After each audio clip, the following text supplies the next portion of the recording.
Council meetings are long and boring. Would it be great if they were short and unboring? This is why I've invented the 5-minute meeting. All right, Ashland City Council meeting of March 5th starts with the city administering the budget calendar is going online tomorrow. Very excited. Police chief said, hey, we got a new deputy chief. He starts this week. And we looked all over the United States, but we picked, surprise, a guy from our own department. Just moved him on up. He's the best. He's the best. And then public forum. Pretty crowded day. First, a former counselor came out. She said the E. coli study is inconclusive and is not a good reason to pipe the Ashland Canal. And then another guy said, fix the canal, don't pipe the whole thing. And then another guy said, that livestock slaughterhouse is terrible and the city should declare its opposition. And then some lady said, the canal is super great for wildlife, so we should save it. And then another lady said, that band camp at SOU is a noise problem. The city should enforce their noise ordinance. And then another lady said, Bee City, we're having a pollinator tour area at the end of June, and I don't like the name Bee City. I would have called it Pollinator City. Okay. And then the crazy gray-haired guy came and he said, the electric car plan in the city is, and then this guy jumped up and he goes, whoa, hold on. We're talking about electric cars later. Don't you want to talk? You should talk during the electric car discussion. And then the crazy gray-haired guy goes, all right.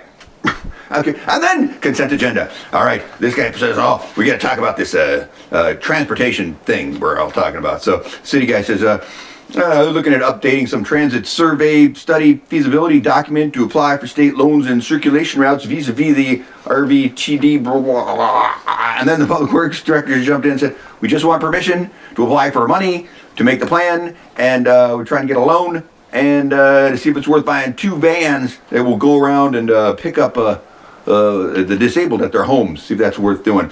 And then every single one of the counselors were all like, whoa, hey, ho, let's make sure we are not, this doesn't start pushing a rock down a hill that we'll gain momentum, we can never stop it. There's going to be money, we can't have money spent, and then all of a sudden this project just goes. It's just a plan, right? And so the public works director said, she said, no, it's cool, and everything's gonna be great. We're gonna be able to stop it. And this one goes, and there's gonna be a lot of public input, right? And we can stop it at any time, right? And the city lady, of course. And then there's public input on that, and that's when Crazy Rayhart came back and he said, hey, buses are bad, cars are good, and we have to get electric cars for everybody. And then a lady in a hat said, what is a light truck? ODOT standards are 45 miles per gallon, and transportation adds 36% to all pollution. To which this guy says, hey, what's this got to do with this transportation study? And she said, that's nothing, it's about climate. He goes, she just called my name up here, so I'm talking. And he's like, whatever, finish up, I guess. And she did. And then this guy says, he goes, hey, what do you say? You said, write a community involvement in the name. And then everyone else was going, so this isn't going to spend any money, right? We're all just making sure that everyone, like, seriously, we don't want this study thing to turn into a bunch of money. And then this guy ended going, goes, I'm not paying $800,000 for this, I'll tell you that. And then the city lady went, no, it's going to be great. So it passed. And then the whole consent agenda passed too, whatever else was in there. And then resolutions, the garbage collection, I think prices are increasing 3% for larger bins and a big truck. I don't know how much that costs, who knows, anything, whole thing passed. But basically because every single counselor wanted to make sure they said something nice about garbage men. They really wanted to make sure that happened. And then another ordinance, they changed the name of a group from fire mitigation to fire safety. So that was importantly done.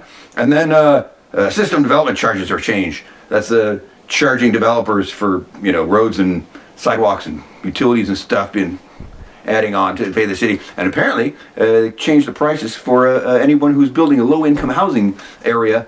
They get a special deal on paying for that stuff.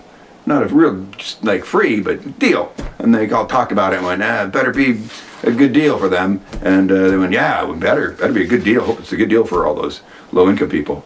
And it passed. And that's the end of the meeting. Oh, what a great short meeting. You're welcome.